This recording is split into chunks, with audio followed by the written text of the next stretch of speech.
आज का हमारा विषय है बौद्ध दर्शन के 4 आर्य सत्य। भाई और बहनों, दर्शकगण, श्रोतागण, हमारी भारत की भूमि जो वैदिक परंपरा कहलाती है, उस परंपरा के अंदर 2 धर्मों ने नए धर्मों ने जन्म लिया और दोनों बिहार की धरती पर जन्मे। ये भारत के धर्म है, बौद्ध धर्म है और जैन धर्म है। और इन धर्मों का उद्भव कैसे हुआ कि हमारी वैदिक संस्कृति के अंदर कुछ बुराइयां आ गई थी। कैसी बुराइयां थी? पशु बलि दी जाने लगी, दास प्रथा होने लगी, महिलाओं को धर्म करने का अधिकार नहीं रहा। इस तरीके की कुरीतियों के विरुद्ध जो है ये बौद्ध धर्म और जैन धर्म खड़े हुए। उन्होंने बताया कि जिस पशु की हम बलि दे रहे हैं वह भी हमारी तरह एक जीव है, प्राणी है, आत्मा है, उसको जीने का अधिकार है, वह भी सुख चाहता है, मरना नहीं चाहता है, उसको मारना हिंसा है।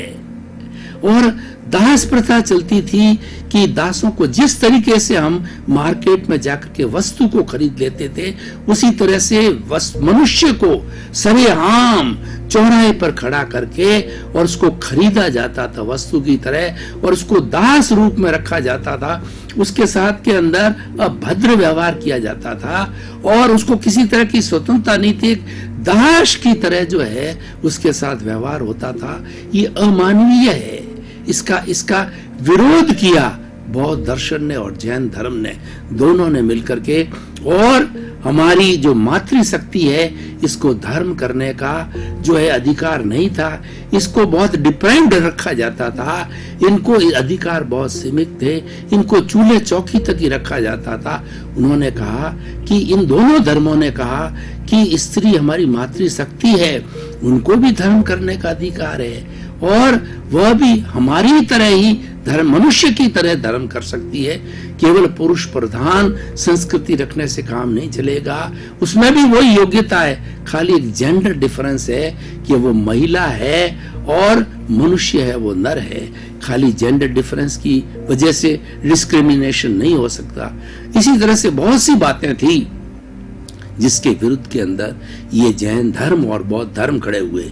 अब बौद्ध धर्म के जो प्रणेता है वो भगवान बुद्ध है, उनके बारे में बताना चाहूंगा कि इनका नाम सिद्धार्थ था और ये वैशाली के राजकुमार थे। एक बार राजकुमार के रूप के अंदर अपने सारथी के साथ के अंदर अपनी नगरी का भ्रमण कर रहे थे तो उनको कुछ विशेष घटनाएं घटित हुई। पहले उन्होंने देखा कि एक मनुष्य की जो कमर है वो झुकी हुई, हाथ में लाठी ली हुई वो जा रहा था और वो जो युवा अवस्था में थे और उनके अंदर कुछ जिज्ञासा खड़ी हुई, वो उसका उत्तर जानना चाहते थे। तो उन्होंने सारथी को कहा कि ये क्या हो रहा है। तो सारथी ने बताया कि राजन, ये बूढ़ा हो गया है और इसकी इंद्रियां कमजोर पड़ गई है, इसकी कमर झुक गई है, इसीलिए ये लाठी के सहारे चल रहा है। कि बुढ़ापा भी आता है इंसान को, कि हाँ राजन, बुढ़ापा आता है।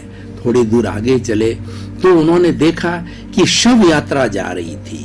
शव यात्रा के अंदर राम नाम सत्य बोला जा रहा था। तो उन्होंने कहा कि ये क्या हो रहा है। उन्होंने कहा कि उस सारथी ने कहा कि राजन, ये जो है राजकुमार, ये जो व्यक्ति मर गया तो उसको जलाने के लिए ले जा रहे हैं। कि व्यक्ति मरता भी है क्या? बिल्कुल, हर व्यक्ति जो है मरता है, जो जन्म लेता है वो मरता है। हर चेतनावान प्राणी जन्म के साथ साथ उसकी मृत्यु भी होती है। इस धरती पर कोई अमर नहीं है। इस तरीके से थोड़ा आगे चले तो उनको जो है वो गीत सुनाई दे रहे थे, मधुर संगीत। उस गीतों के अंदर किसी का जन्मोत्सव मनाया जा रहा था और बड़े सुंदर गीत चल रहे थे। थोड़ी दूर आगे चले तो वो गीत बंद हो गए और रोने की शहनाई सी बजने लगी। उनका ये इतने थोड़े से अंतराल के अंदर ये क्या परिवर्तन हुआ। उन्होंने कहा, सारथी ने कहा कि राजकुमार, जो बच्चा अभी अभी जन्मा था वो मर गया।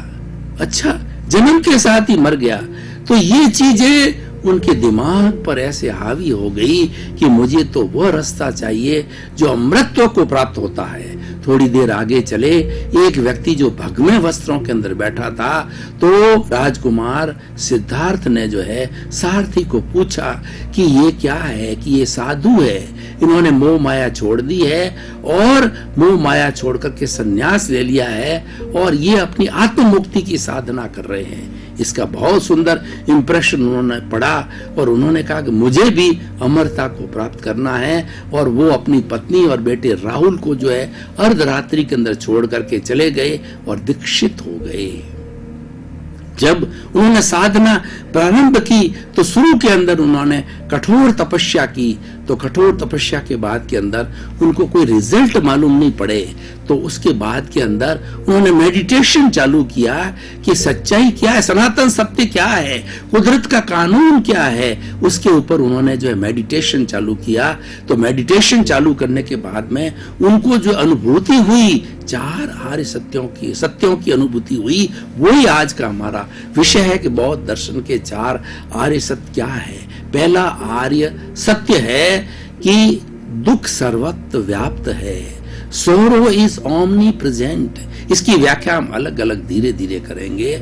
और दूसरा उनको एक आर्य सत्य की उन्होंने स्थापना की कि इस दुख का कारण तृष्णा है, द कॉज ऑफ द सोरो इज विशेस। तीसरा है कि इस दुख के कारण को मिटाया जा सकता है, अगर हम तृष्णाओं को मिटाएं, कामना न करें तो दुख को मिटाया जा सकता है। If this all wishes vanishes then sorrow will also vanish. चौथा उन्होंने आर्य सत्य दिया कि मुक्ति हो सकती है, और वो मुक्ति जो है समस्त कर्म बंधना जो हमारे साथ जुड़े हुए हैं उनकी सफाई करके, उनको हटा करके और सारे विशेष को, कामनाओं को, मोह माया को समाप्त करके हम मुक्ति को प्राप्त कर सकते हैं। वो निर्वाण की अवस्था कहलाती है।